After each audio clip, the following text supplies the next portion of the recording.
they can take away my rights, but they can't take away my joy and my sparkling personality. I'm known for like standing up for myself and for my community and like being a bit, a bit sassy. That is a direct correlation between how I am now and like who I was as a teenager, being literally pushed to the edge of suicide because of who I was. So I put a book together of that wisdom almost for the next generation of trans people, trans girls and women, to like just like have like a ready-made sisterhood. Kind of put it on pause when COVID hit, but weirdly in the last like week or so I've decided I'm probably going to bring it back. Hello and welcome back to the queerest podcast telling the fiercest stories. This is Queer Talker. I'm Ben Cicchetti, and this week I am joined by author, activist, influencer, and just genuinely and generally fabulous person, Charlie Craggs. Charlie, welcome to Queer Talker. Hello, Ben. I'm so excited to be here. Thank you for having me. I'm so excited you're here. Every time you pop up in my social feeds, you just bring such joy. So I feel like this is going to be a fabulous episode. And we'll start the way we always do, which is with our Queer Panic rapid fire questions. You just respond with the first thing that comes to mind. Starting with, what was the first album you ever owned? Why don't I remember this? Who was it? It would have been like, a really weird one. It was Shania Twain, the Come On Over album. It's so good. So camp, like being a little like, I don't even know how old I was. I was probably like 6 or something in the car, like listening to Shania Twain, but it was so good. I love that. Well, let's keep it on the music theme. If you had to lip sync for your life, what song would you choose? Oh my God. I like something like, I was gonna say Crazy Frog or something stupid, but they actually did that, didn't they, on the most recent Versus the World? Something stupid like Crazy Frog or like something like that. Let's just say Crazy Frog, so stupid. I love that. And I put all these songs on a playlist on Spotify. So now I'm going to find Crazy Frog and put that on there, okay. which I love. Or like Bebop by Black Eyed Peas, and the whole song just said Bebop, Bebop, Bebop. I was just like, I don't need to learn any words then. It works. What is your favorite queer movie or TV show?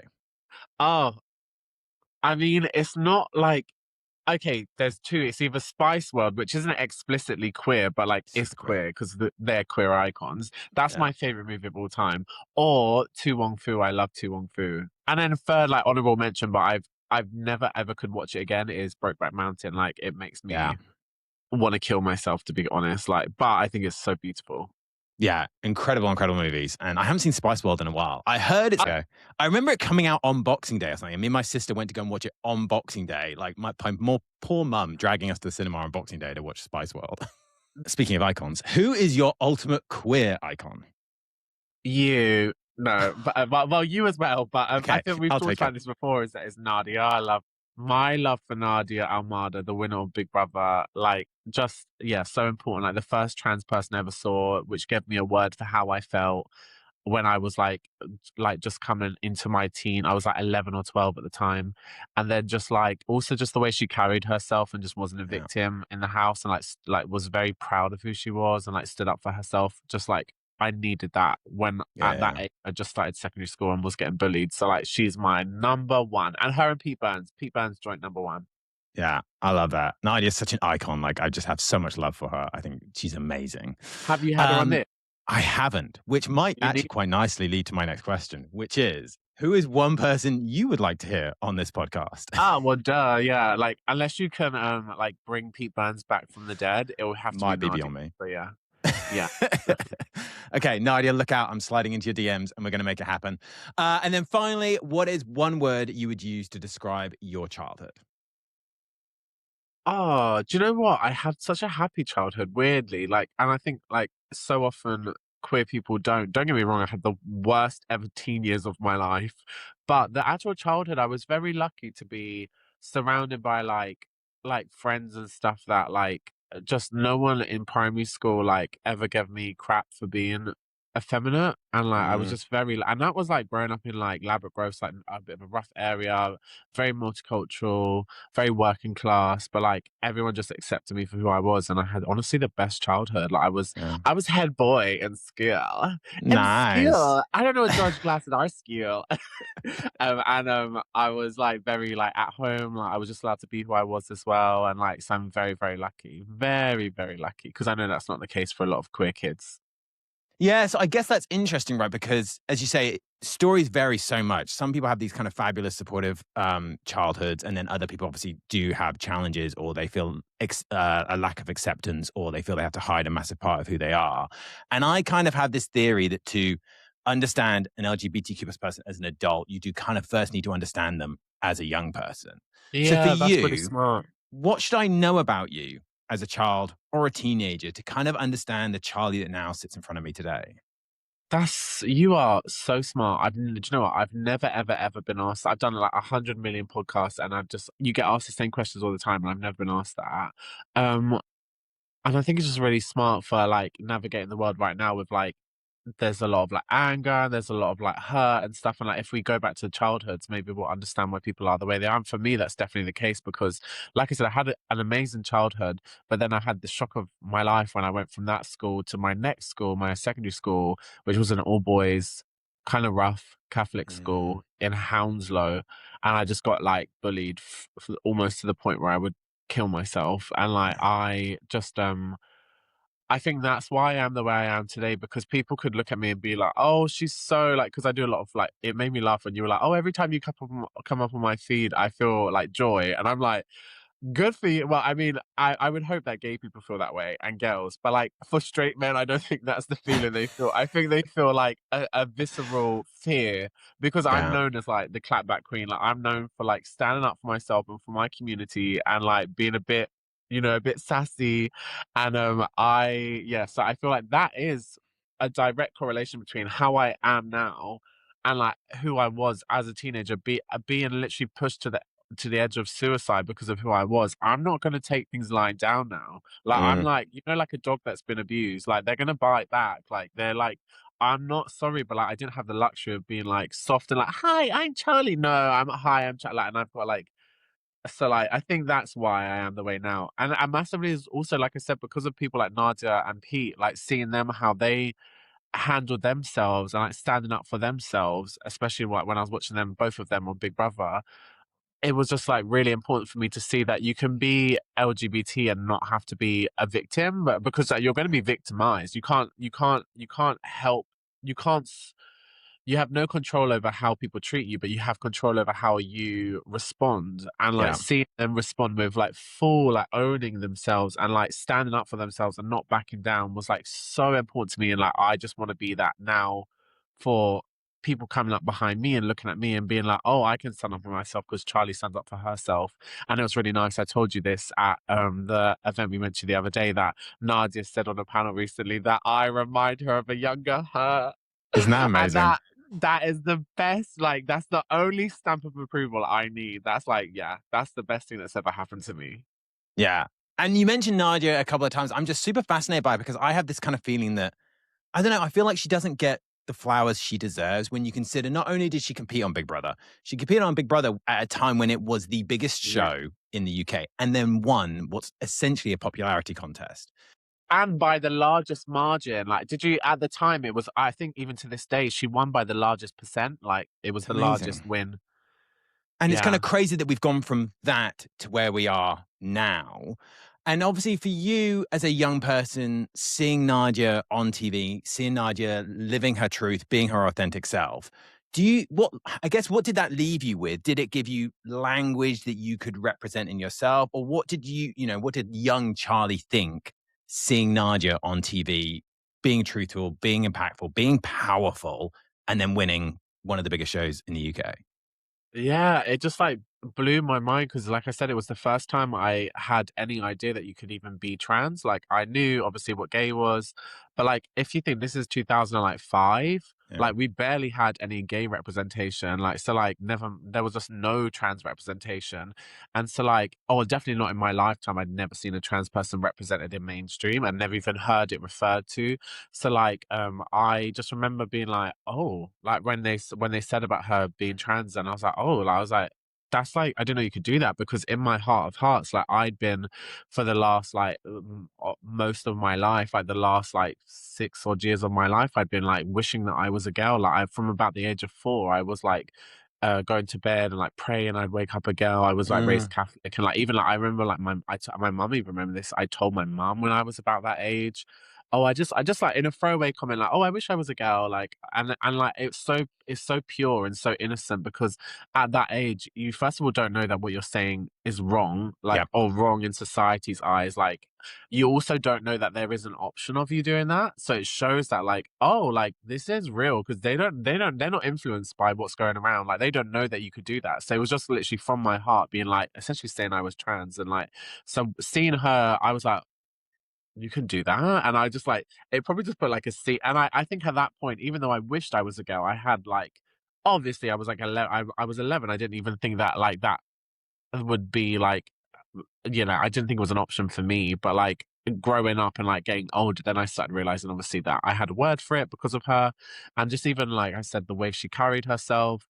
And I think it's really interesting what you said as well about the reaction to her, like the fact that, like I said, she was, I think, by the winner by the biggest margin, like, and Totally. she was like the favorite winner, and like she like just how she was treated. And don't get me wrong, there was like transphobia in the headlines and stuff. Sometimes like they put little jibes, like, but on the most part, she was like adored. She was like a national Yeah. treasure. And like you said, it's so different, the media scape now around trans people. And like, it's just really, really sad to see that that's like 20 years ago that we were being treated in a much more respectful way. Even 20 years prior to that, and like 20 years prior to that, even saying like the 60s. I remember, or this probably would have been the 70s actually, but I remember seeing a clip of April Ashley, who was like a trans pioneer on like TV shows like I can't think of that man's name, Parkinson, people like that, Yeah. those sorts of shows. And like I don't know if it was him, it was just some old white man. I think it was him. And like, Some old white guy. yeah, sorry, but anyway, but and they were so respectful with the way that Yeah. they like approached it. They did they And like I like when I was moving house from my last house to here, I was like taken up like there was like my nan must, because it was my nan's old house. She I can't remember where, but something was lined with old newspaper, like either it was like a drawer or something.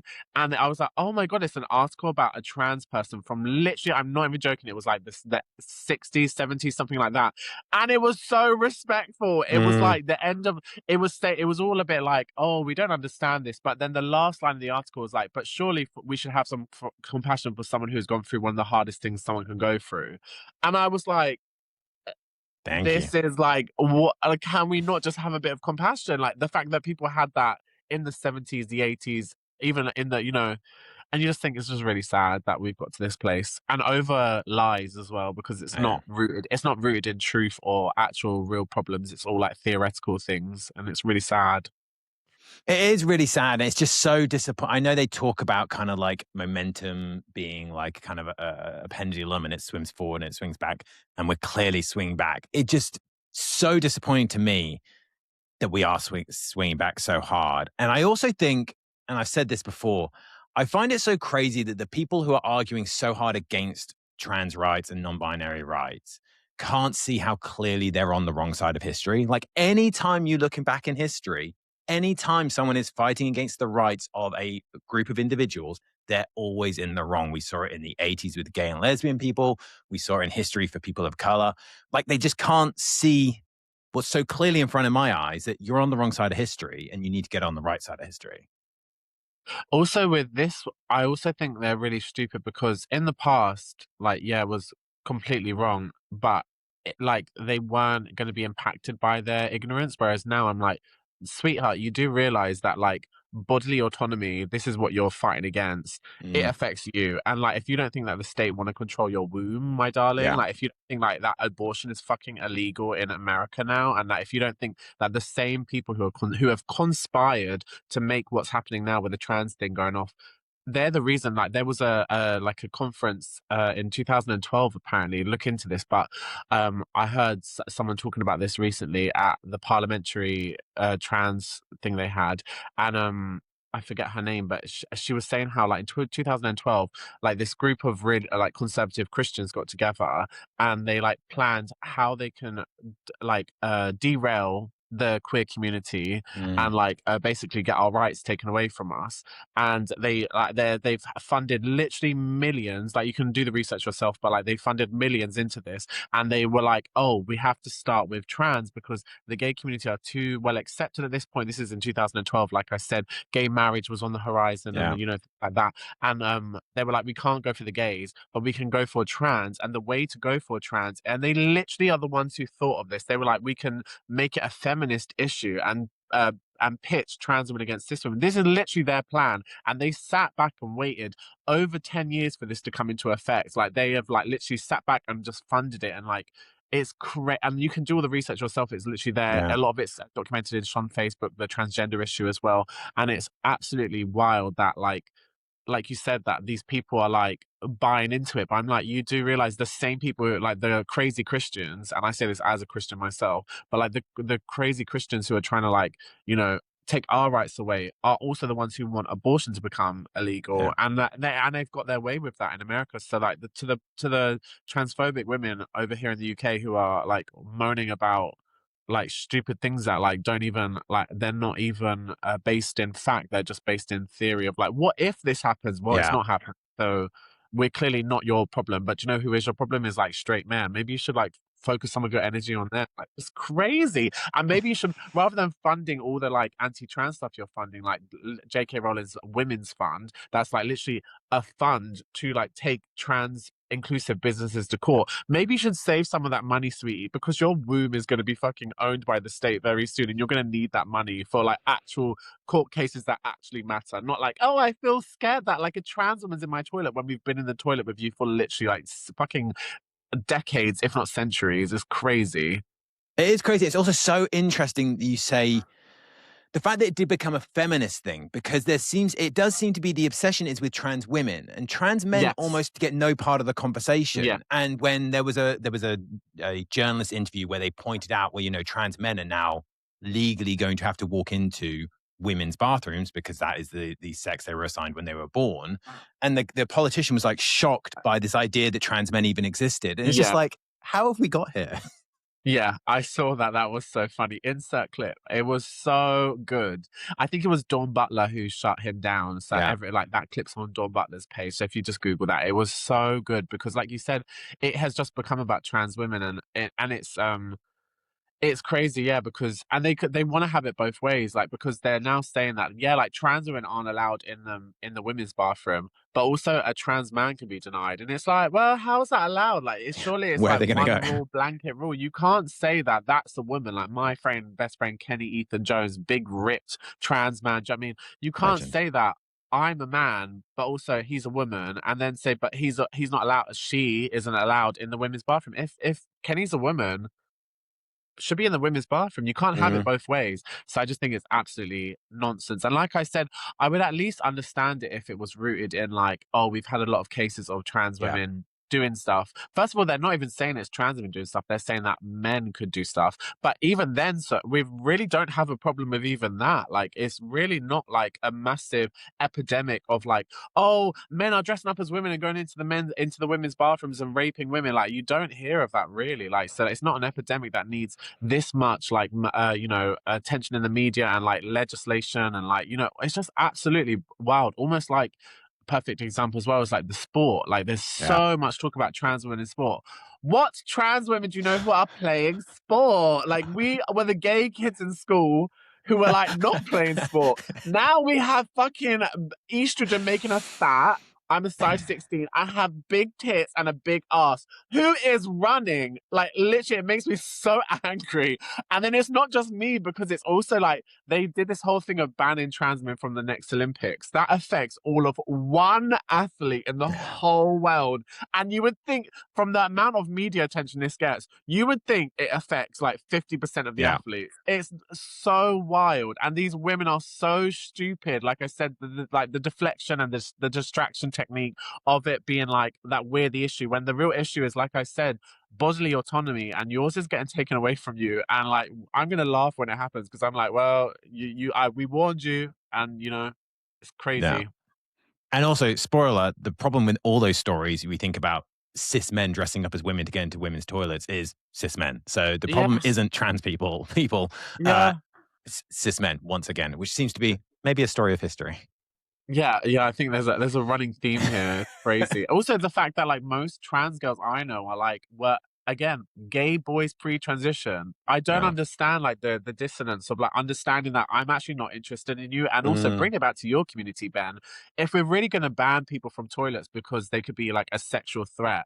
Sorry, but like I don't like women, and I'm in the women's, and they're saying I could rape a woman. I'm like, I don't have any desire. First of all, because I'm not a rapist, and also because I don't like women. But like, gay men are standing at the urinal with men who they find attractive who are straight. I'm like, if we're gonna make laws about banning people from toilets who could be a sexual threat, I'm sorry, but like, they're gonna come for you guys next. Like, it's the gay people should be caring about this, because there's gonna be a trans bathroom, and then there's also gonna be a gay bathroom. Having said that, if they make an LGBT bathroom, it's gonna be the place to be. Like, if they chuck all the gays out and all the trans out, and then also you're gonna have the straights gonna start trying to infiltrate that, like they do with the gay clubs. They're gonna be like, oh, can I come into the gay bathroom? No. You chucked us out. You don't get to come in. Yeah. It's so true. Okay, so getting back to your kind of, I'm super curious by people's journeys and kind of like going through their childhood, their teenage years. But then for me, I always am fascinated by people's kind of authenticity. And even just in this conversation, in every conversation I've had with you, you come across as so authentically just yourself and just this ability to bring yourself. Where do you think, when did you think you first felt authentically yourself? And then when did you feel like I can just bring this to everything I do, unapologetically just being me in any environment I'm in? I think it like I had it, and then I lost it for a lot of years, and then I gained it back when I transitioned. So like I had it as a child who was just super effeminate and just like super myself. And then when I like went to that horrible all boys rough school, I like had it like kind of like drilled out of me. Not even drilled out of me. I actually like I actually probably willingly gave it. Not willingly, that's wrong. But like as in I was being bullied, and I internalized that like homophobia, transphobia, femphobia essentially. And I was like, let me just be normal. Let me try. So like I literally like stopped being authentic. I stopped, like I remember even doing things as stupid as like stopped like listening to the music I liked, because I was so embarrassed of being effeminate. And I was like, oh, let me just like be normal. Like all I wanted was to just fit in and be normal. And then trigger warning, but like I like had stripped away every part of myself that made me to the point where I wasn't even living as me like I wasn't even living life anymore, because I wasn't myself. And I just got to the point where I was just like, I just don't want to be here. But I just it makes sense that I felt like that, because like I said, I just wasn't I was not even myself. I'd literally stripped away all the parts of myself that made me. And then I like, when I transitioned, it was like a last kind of shot at just like happiness, and like just like I'm being myself. And I just, at that point, I was just like, fuck this, I'm just literally gonna be myself. And like I'm not gonna, and life is gonna get harder, but I was like, it'll be worth it. And because you're gonna feel like yourself, like you're not living a lie. And like, what is the cost of living a lie, and like being like normal and stuff? Is, I don't think, the cost of like giving up your joy. And like, now I get to like be my like most, like you said, authentic self. And like, there's a cost that comes with it, and it's like by being different or whatever, but it's worth the cost. And like, yeah. I love it. And I think when people can see people being their authentic self, where it's quite clearly being their authentic self, I think it gives them permission almost to do that for themselves. Like it empowers Yeah. people. And obviously, one of the first times many of us first became aware of you was through your campaign, Nail Transphobia, which was fabulous. Can you give all of our listeners just a quick overview of that? And then take me back to that moment and when the idea first came to you and kind of was there specific conversations you were having or experiences you were having that made you think, this is how I'm going to fight back? Yeah, so I'm actually really weird that you bring that up because I don't really do much about that now. Like I kind of put it on pause when COVID hit, Yeah. because I couldn't like operate it in real life anymore. But weirdly, in the last like week or so, I've decided I'm probably going to bring it back because I feel like we really need it now, like more Yeah. than. And so like what it is a campaign I ran from about 2013, and like I said, I stopped in 2020. And this was like when I started at a completely different time for the kind of trans conversation. So like just people just, if you think back in 2013, we didn't even have like pretty much any of the media representation we had. Like Laverne Cox wasn't even Yeah. like, major and stuff. Like we didn't even have, thank God, we didn't have Caitlyn Jenner. Do you know what I mean? Like there was just not much, like a lot of like the big names hadn't come out yet. So it was a very different time. And I just realized that people like hadn't ever met a trans person before, didn't really understand what trans was. And maybe if they had met a trans person and did understand it, they would be a bit nicer. So I started a campaign called Nail Transphobia, which was about like nailing transphobia, but also like pun like through nails as well. So like I would travel around with a pop-up nail salon and I would offer the public free manicures, which gives them the chance to sit down and have a chat with a trans person. So while I'd be doing their nails, they could literally ask me whatever they wanted to in that like safe space of just like a one-on-one, like almost like a friend. I become everyone's like trans friend, and they can literally, while you're essentially holding hands with a stranger, like it's hard not to Yeah. feel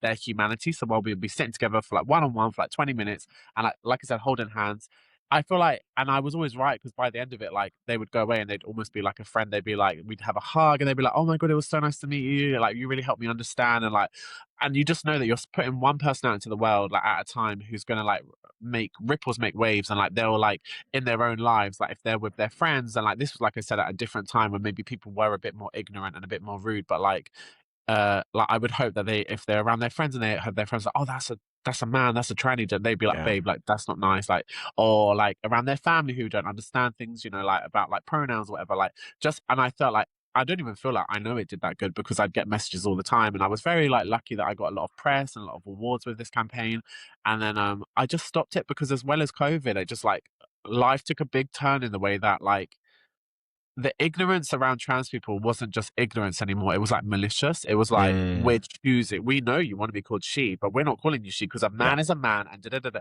Whereas before it was like just they didn't know better. Whereas now people do know better.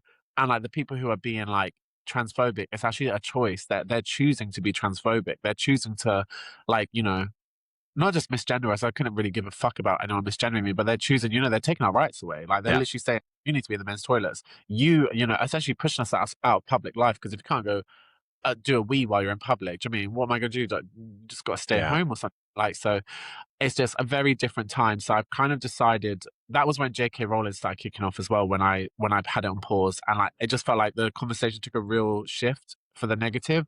And like I was like, yeah, I don't want to do this anymore because I felt like people would probably sit down and try and antagonize me as well. Like, you know what I mean? You're trying to do something nice and like try and offer help and like have conversation, but people would be coming down just to debate me. And I Yeah. don't have any desire to debate my existence and why I deserve to, have bodily autonomy as an adult, and why I deserve to, be able to like navigate public life the same as anyone else, like not a second class citizen. So I don't have a desire to debate, but I'm always open to conversation. And but I think it's like really needed now because even though I'm worried about that happening, like about having people trying to antagonize me and like shut me down, or like get my event cancelled if it's been put on by like, they'll try and get the event scrapped from the lineup of wherever I am. Um, I think it's really needed because there's a lot of people getting caught up in the debate, like everyone's in this day and age with social media, everyone's forced to feel like they have to have an opinion on everything Yeah. and like have to put out a statement of what their views are on something. And I feel like there's a lot of people being dragged into the argument who aren't like women, just actually just all women really, like because it's become a women versus trans women issue, and like just women are being forced to like pick a side almost, and it's like, and they're being also lied to by the other side, and like also pretty much being told that like that is the side they're on because it is just trans women versus cis women. So like I think with the nature of the campaign being very like feminine and like nails and stuff, I think it's a perfect campaign to like be engaging with women and girls to like make sure that they like have actually just met a trans person, just know that we're not their Yeah. enemy and we're not on like we're not who they're being told they are, and that you have nothing to worry about with us and we're your sisters. I think so that's why I'm gonna bring it back. Exclusive. I've not said that before, so yeah. I I love I'm love like that. exclusive. No one cares, but yeah, but We all care because I think it's so. I thought it was such a fabulous campaign. I'm so excited that you're going to bring it back. But also, I think, to your point, so many people who have so many opinions these days, and everyone feels like they have to have an opinion, have probably never met a trans person in their life, and they are just basing it on what they've seen on social media or what they've seen on a headline on the Daily Mail or whatever it might be, and they're basing their entire opinion on that yeah, versus their opinion on having met someone and experienced that person and loved that person. And I yeah, think that's why what that does, and I think a lot of what you do, this kind of the activism that you do kind of sits at this kind of super interesting space where it's about beauty and humor and glamour and softness. And I often wonder, and I'd love to get your thoughts on this, whether you think people underestimate the power of things like nails and glamour and femininity as a way to change how people see the world. yeah, for sure. Like I think there's like you put it perfectly because it's like feminine things, and there is such a people look down on feminine things and think they're frivolous and think they're like silly. But if you think like the net, like I think it's the least silly thing ever because I came up with this idea when I was at uni and I was doing a degree in branding, and I was like, let me think how I can like almost like rebrand activism or whatever. And like I was like, if I was to like, for example, so like with Nail Transphobia, I'm often brought in by, I don't know, like festivals or like universities or museums and galleries, just basically public spaces where like Yeah. anyone can access the campaign. And if I was to sit with a table just about with like, I don't know, brochures about transphobia, do you think a single person would stop? No. Mm. If I offer a free manicure, I can promise you there's like a queue around the block. Like I will be working the whole day. So you can't tell me that that's not a clever way of engaging with the people that I'm trying to engage with, women mostly, because of this like the toxic kind of culture war. I think that's super smart. And I'm Yeah. not the only one who thinks it's smart because, like I said, I won a lot of awards. But my my phone right now is resting on one of my awards. So yeah, it's literally resting. I don't want to That's disrupt the thing, such a but subtle it's brag. resting on my Diva award. So I'm not even joking. But yeah, yeah, basically just think that like it wasn't ever about the nails. Yeah. I'm actually shit at doing nails. I can do like a basic manicure, but I can't do like, anything fancy. But it's about the conversation, and the nails are a catalyst for that conversation to happen. So I think I'm really smart, even I if no one agree. else. And also, I think to your point, it's that idea of it's the human connection. You're holding hands with someone while they're doing this. And for me, Yes. that's what so much of this work is about, is it's trying to create that connection and trying to kind of tell stories, which also we mentioned, obviously, you're an author. And I do want to talk about my trans sister, which was like this collection of letters from trans women. How did that come together? And why do you think that also, again, pat on the back, all these things that kind of really resonate with people. Like it really resonated so strong with people. What was the idea behind that? How did it come together? And why do you think people kind of felt so much from the kind of the written word in that way? Oh, that's really kind of you to say, first of all. I just writ the book or put together the book because it's like I said, it's not all me. It's got about 100 letters from about 100 trailblazing trans women in there. Um, and I just was like, I read it quite early on in my transition. I was very, very lucky to be when I started doing Nail Transphobia and it blew up and it went a bit viral. I got a lot of like, you know, attention, and then off the back of that got the book deal, and like I was like probably only like a few years into my own transition at that point. Yeah, it would have been like 3 or 4 years. And I was still kind of learning myself. And what I needed was like, I didn't really know any trans people in my life. Like, do you know what I mean? Like, I didn't really have anyone. I just needed like a big sister figure to just be like, hey, like, this is what like you need to do. Like, I learned this. Now I'm going to share my wisdom with you. So I put a book together of that wisdom almost for the next generation of trans people, trans girls and women, to like just like have like a book, like a ready-made sisterhood, and like the fact that there's like 100 women in there, there's like a sister for everyone. So like, because it's not just one type of like I felt like a lot of books that do or like or media things that did stuff around trans people, but just be like young, hot, influencer trans girls, all white, all blonde. And I'm like, I Yeah. wanted to have like, women of trans women of all ages, of all colors and creeds, doing all types of jobs. So that you got the celebrities in there, but you've also got like, like literally like people who are like really changed the world. Like there's like the first ever trans woman to do a TED talk, like on like the main TED stage, not just like a TEDx.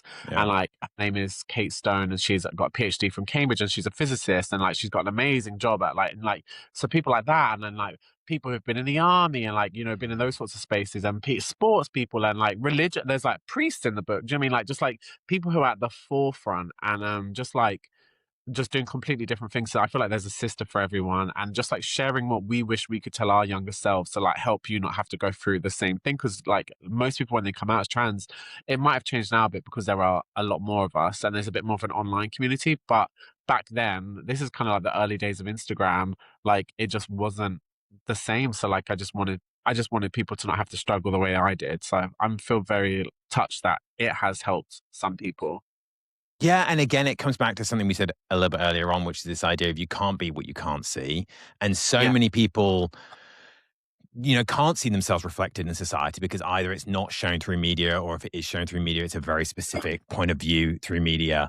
So being able to see themselves reflected in that book, I just think is so powerful because to your point, it is that ready-made sisterhood. It's that feeling of, oh, I can see that person who's a successful politician. I can see that person who's a successful scientist, whatever it might be. I can be that too.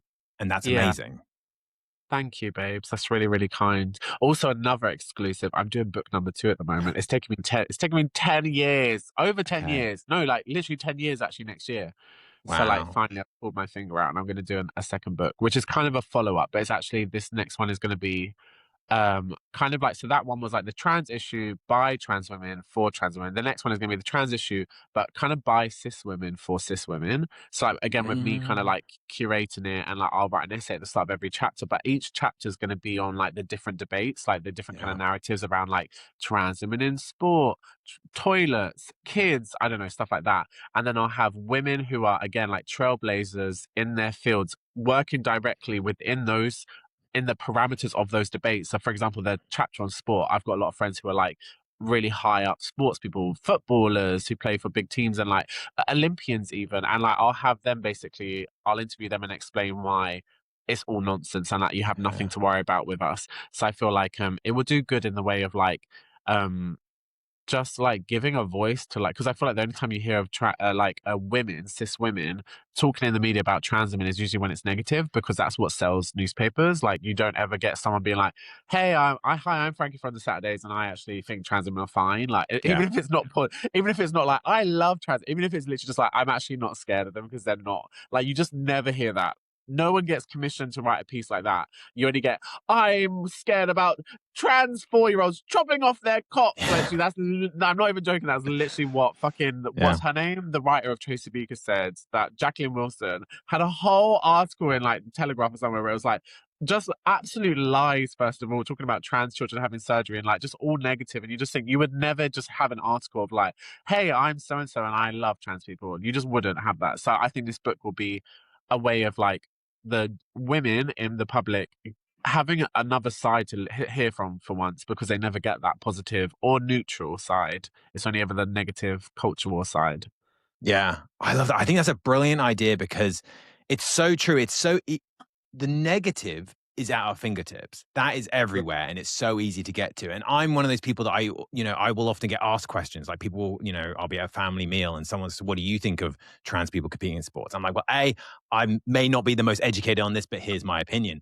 That ability for us to now get that information at our fingertips and to Yeah. have that kind of, it's almost that anecdotal, well, actually, here's why that's absolute garbage. Yeah, And being and able to kind factual of, as well. I'll have yeah. facts in it, and like just like the fact that you can say when someone brings it up, well, actually, the new ban is banning all of one person, mum. So Yeah. like, I'm like, we maybe don't have to like worry about trans people. Let's talk about something nice over dinner, you know? Like, Yeah. yeah. So you can just say, buy Charlie Craggs' new I'll do that merch. for now. I'm just going to buy it for everyone and just have Yeah. one to hand out anytime someone asks me a question. Thank you, Ben.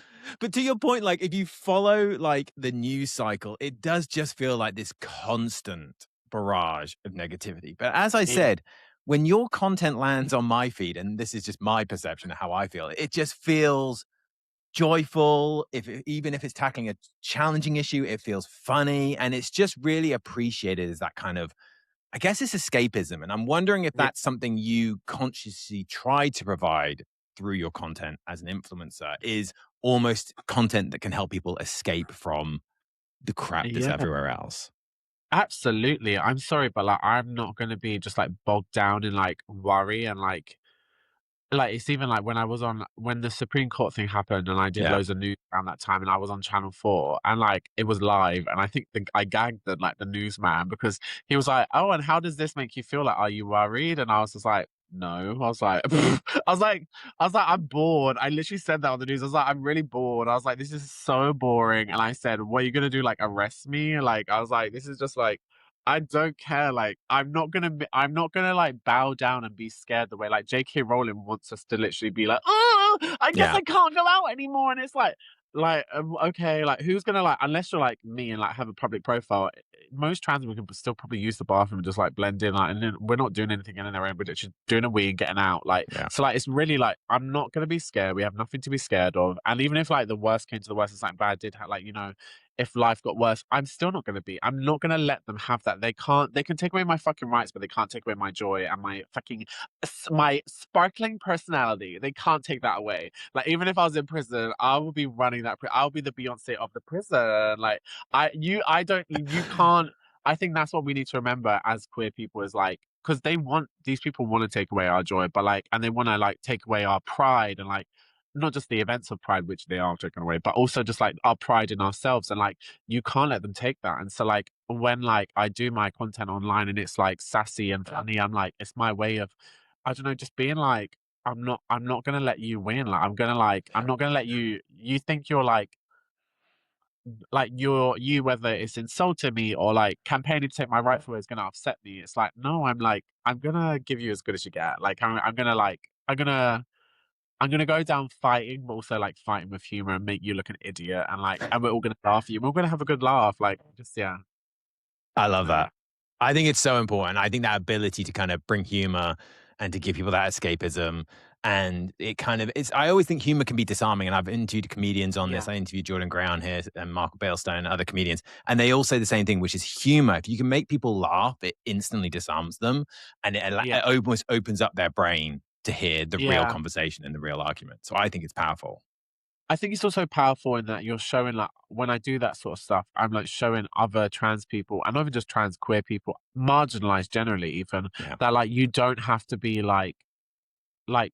you don't have to be worried or scared or feel negative about something. It's like you can turn anything into, you know, a clapback or into humor or like, you know, like when the worst thing happens, it's like, well, is it that bad? Yeah. Let's not be worried, like, let's not be scared. Like we're made of strong stuff. We come from like a long lineage of like incredible, strong queer people who, you know, have been through way worse than what we're going through. And if they can get through that, we can get through this. And we just need to not let them take what makes us away, which is our, like I said, sparkling personalities.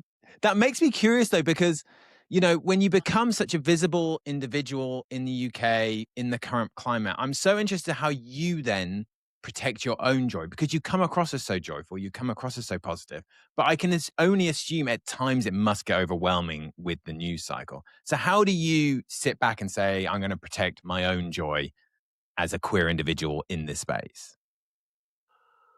Yeah, that's actually a really good question because, like, obviously, when the phone goes off, sometimes, and it's not really to do with, if I'm honest, I'm not going to give her it, even if it was, but it's genuinely hand on heart, like, not because of the transphobia in the media that I get, like, depressed, but it's, I just going through, like, and this is the thing is, like, trans people are people like everyone else, and we're all going through things. Like, we're all going through, you know, like, I don't know, it could be like money worries, or it could be, you know, health worries, or it could be like grieving. And, you know, we're all just like humans living a human experience. And like, it's just made harder by the fact that we're maybe like marginalized and maybe being told that we're second class and can't, you know, use certain toilets in public or whatever, and like have to stay home.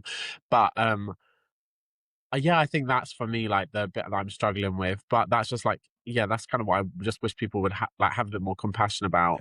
When they're like wheeling us on the news to like argue about whether we should be allowed to use toilets. I'm like, I've actually got bigger problems. Like, I'm like, literally, like, I remember, like, not to be depressing, but like the day that they like was doing the Supreme Court stuff on the news, I was literally jumping from channel to channel, being driven around London. Like, I was like, I passed my best friend was killed in Grenfell, and I passed the block, and I just was like, I have way bigger problems than whether, oh, I'm not being rude. I don't care whether posh white women like J.K. Rowling think that I'm a woman. I do not give a. I don't give a. I couldn't care less if they called me a frog.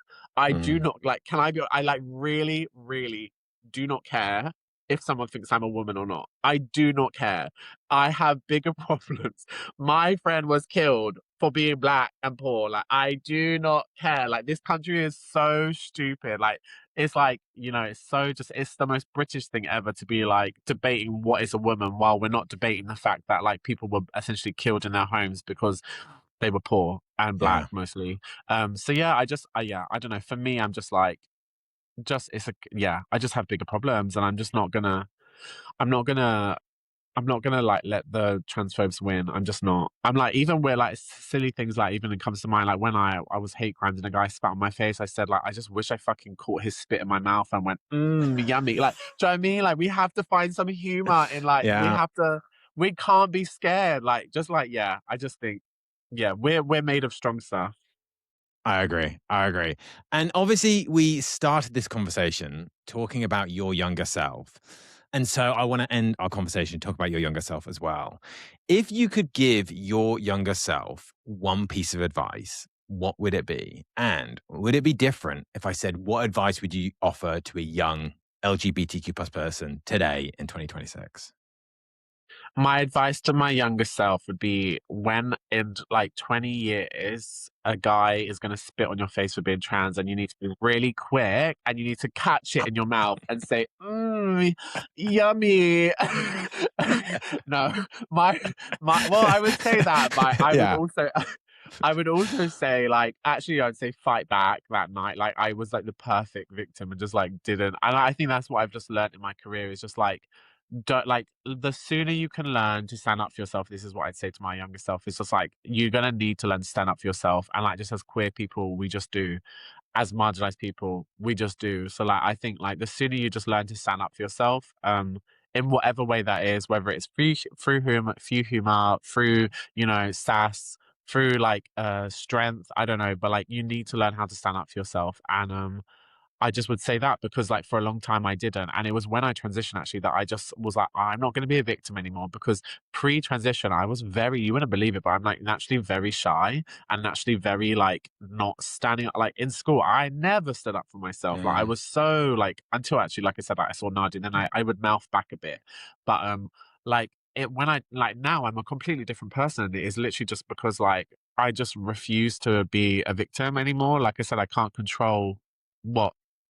I can't control like people, what they're going to do to me, but I can control how I'm going to react to it. So yeah, I think that's what I would say to my younger self is just like, yeah, the sooner you learn to stand up for yourself, the better. Because for me as well, like, I hate leaving a situation where someone's rude to me or makes me feel like a second class citizen, and I go like, I don't say anything or do anything, and then I'm left with the anger, because then like they're going about their day, they've not thought about it twice, but like I'm like, I want them to feel what I feel. Like, why am I now? And I'm almost angry at myself because I didn't say anything. So when I started standing up for myself, now I leave those situations, I'm like, haha, I tore them apart. Like, haha, I made them look stupid. I like either like, you know, like made a joke of them, or, you know, clapped back at them and scared them. I don't know. Like, I just like, if I leave and they're feeling shit too, I actually don't feel shit anymore. So like, that would be my advice for my younger self, just to process that trauma of people always coming for you, is to like just know how to come back at people. And that is something that we as queer people do very, very well. So Yeah, yeah. I agree. I think that's great advice. And I think it's so true what you said about the fact that we then take that on. Like, I haven't spoken about this, but the other day, my husband and I were walking down the street and a car drove past. And as they drove past, somebody rolled down the window and shouted out "Batty Boys" and just kind of drove off. And we were left so kind of like shocked, hurt, and worried that this had happened in our hometown. But they were off on their day, enjoying their day, and they probably had given it a second thought. So it's about how do we, as queer people, as you say, clap back or at least bring back some of our own power in those sorts of situations. It's horrible because it's like you said, it just fucking ruins your day. Like being like having, but if you can ruin their day back, I can promise you, your day's not ruined anymore. Yeah. So like if you, for example, and I'm not telling you what to do, but like if you had like filmed them and made it go viral on social media and everyone found them and fucking shamed them or the police got involved or whatever, that would be a lovely fucking end to the story. And like for me, like I just was getting so much abuse early in transition, and and like I still get abuse now, obviously, but like just the early days and even pre-transition, like because obviously I was like a very effeminate gay guy, like. And like I was just always left with this, like I'd get treated like absolute dirt in public and just would never stand up for myself. And like it would actually like hurt more than the actual incident is like the feeling afterwards of feeling like helpless and feeling like a victim and feeling like, why didn't I say something? So like when I started standing up for myself, I can't tell you how much better I feel. I literally feel so powerful and I just love it. Like, so yeah. I'm not telling everyone to like fight back, but I'm just saying, if you do film it and post on social media, I got 10,000 followers and I raised £20,000 for self-defense classes. So you can make some good of, and now like that whole like the guy spit on me thing doesn't even traumatize me because so much good came from it. Like if you can make something come from it, or if you can like, you know, process it or clap back or film them, or I don't know, it's a good way of processing it. Yeah, I love that. We can all be a bit more. I'm really, really, really sorry that happened to you, Ben. Yeah, and it was super disappointing, and it was just shocking to have happened in our little town. Like it hadn't happened in a long time, so it was shocking for it to happen. But I agree. I think if we can all find ways to be a bit more Charlie, a bit more have that ability and that power in ourselves, but also to go back to something you said a little bit earlier on, they can try and take away our rights, but they can't take away our joy. And that's kind of the biggest takeaway I'm taking from this conversation. So I just thank you so much for being on Queer Talker with me today. I'm so excited that Nail Transphobia is coming back. I think that's such an incredible campaign. I can't wait to see it. I can't wait to see more about your new book. But thank you so much for being on Queer Talker, and thank you so much for all the incredible stuff you do for the entire queer community. Thank you so much, Ben, and thank you so much for all the good you do for the queer community, like having these conversations, especially like right now when I think we need these conversations. So I'm honestly so flattered and honoured to be on Queer Talker. Thank you, babe.